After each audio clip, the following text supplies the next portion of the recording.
Chill Computer Guy. Today we're in Bitwig Studio and we're going to take a look at the time selection tool. Now I already had a video on the time selection tool, but I wanted to do a part 2 because there's a lot of things about the time selection tool that I didn't cover in the first video. First off, let's start with the 2.4 update or upgrade or whatever you want to call it. That should be, they said that's coming out at the end of summer, so it's September already, so it should be coming out any time. But the time selection tool actually has a few features added to it, which we'll discuss in this video. So let's go ahead and start off by talking about the pointer tool, or the selection tool as I call it. That's the arrow. This tool is probably the most useful of all the tools just because it's dynamic, meaning that its function is going to be based on what your cursor is hovering over. For example, if you're at the very top here, notice the icon. You get the magnifying glass. So if you put the pointer tool in this area, you can actually zoom in and out right there in that area. If you go down a little bit further, then you get the pointer tool. You can actually move the loop marker. Okay. If you go slightly below that, you'll actually get the pen tool, in which you can actually draw the loop marker. Okay, you go a little bit further down, you get the selection tool again, but you're actually selecting and able to move the MIDI clip. And if you go further than that, then you actually go into the time selection tool. And then you can actually select time here. So that's the first thing to understand, is the power of the pointer tool. Now, if you want to do more complicated time selecting, you want to use the actual time selection icon here. That way it's not going to toggle between. And once you actually have the icon clicked, wherever you're at, you're going to create a time selection there. Okay. Something that's very important to understand about the time selection tool is you want to make sure and hit 1 and go back to the pointer tool, because when you're in the time selection tool, you're extremely limited on what you can do. It actually handicaps you quite a bit, so it's, like let's say, oh, I've highlighted that and I want to go zoom in and out, or I want to click on this, or, it's, you're pretty limited in what you can do. So a very good thing to remember is the 1, 2, okay? 1 will get you to the pointer tool, okay? So you want to go up here, you want to magnify that, okay? Now you want to go to the time selection tool, all right, now you want to hit 1 again, because if you're in the time selection tool, you're not going to get the magnifying glass and whatnot, So to go between the pointer and the time selection tool, get that down, get that workflow down, because it's super powerful, super handy and whatnot. All right, so what we got here is we have 4 different colors. This is just to prove a point. Again, we're going to use the selection tool, but if we go down a little bit further, we get the time selection tool automatically. Now, the pointer tool is dynamic, so it's going to, whatever you have it positioned on is going to be activated, but that's actually a pretty handy thing. So if we come down where the actual clip is, we will be switching automatically to the time selection tool. With that selected, we're going to go ahead and right-click, and you can see we have Insert Silence, Duplicate Time, or Remove Time. So we have 3 different options there.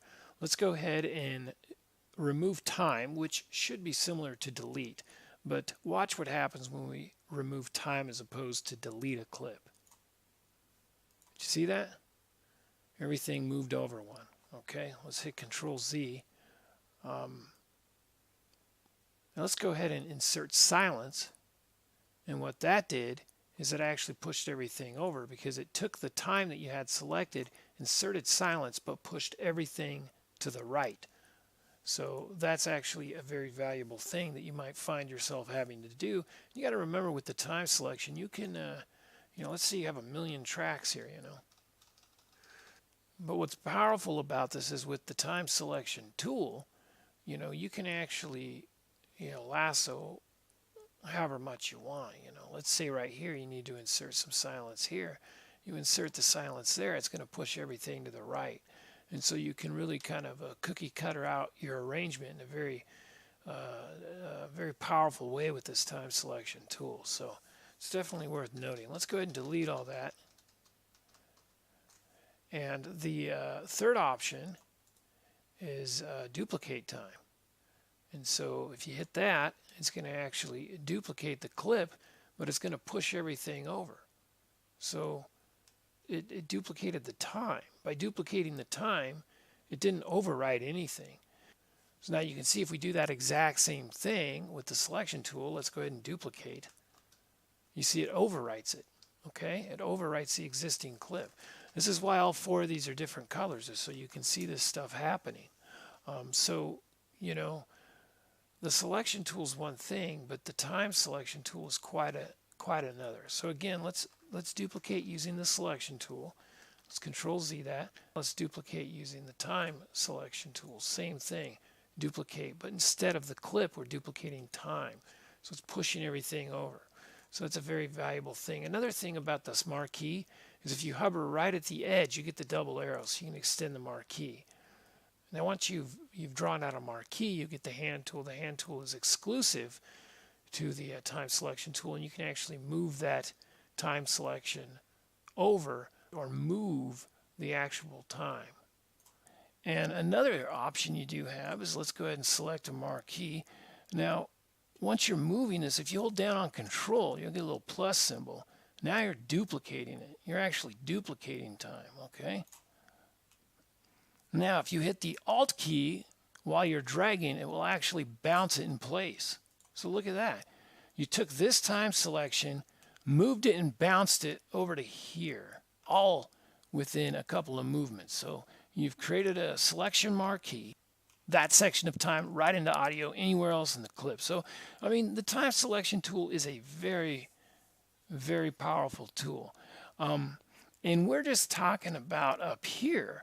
Once you actually go down into the MIDI notes, it becomes even more powerful. With the 2.4 upgrade, they've done a lot. So let's go downtown to the MIDI grid, and we'll take a look at the time selection tool here.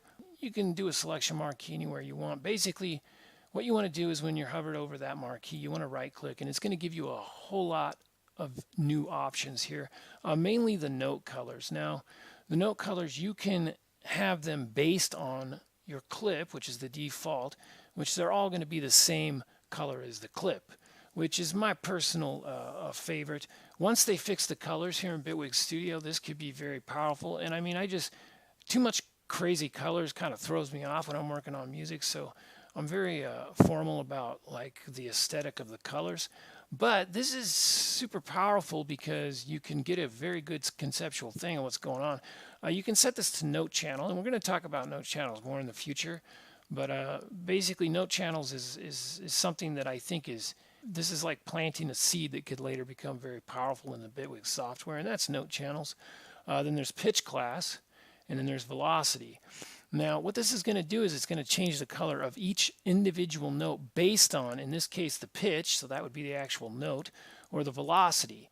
Let's go ahead and go to pitch class here, and you can see the notes are all changing different colors, and that's pretty cool. That's pretty exciting. And again, I'm not a huge fan of this aesthetic. I just don't like the random colors. But the great thing about this is you can quickly see what's going on with your notes. Like, you know that all the purple notes are C. And this is something that I might actually use when I'm building MIDI. I think I'll quickly switch it back because I don't want to actually have to look at this every time I open the MIDI clip. So that way we have a different color for each individual note, which is kind of cool, kind of powerful. And then, of course, when we get back up to the C, we have octave. We'll have the same pink color. Again, if you could assign these colors or basically have it so, you know, maybe the notes that are not in my scale turn gray and the ones that are in my scale turn red or something. I don't know. I could see this as being very, very powerful in the future. So yeah, it's kind of cool. It's kind of cool you can do that. Let's go back to the time selection tool.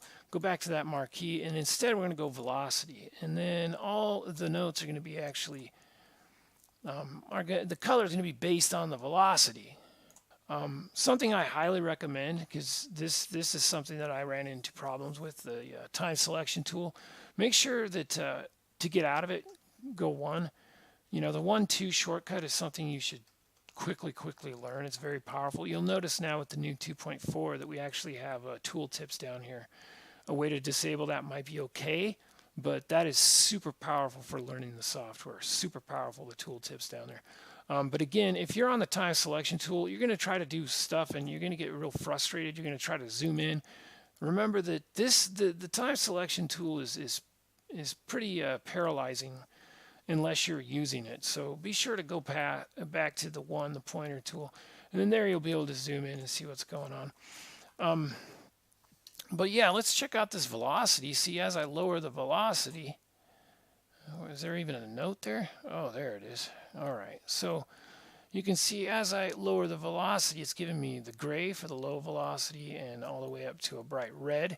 There's less colors involved here. It's basically you got the red, then it morphs into kind of a green blue, and then into a gray.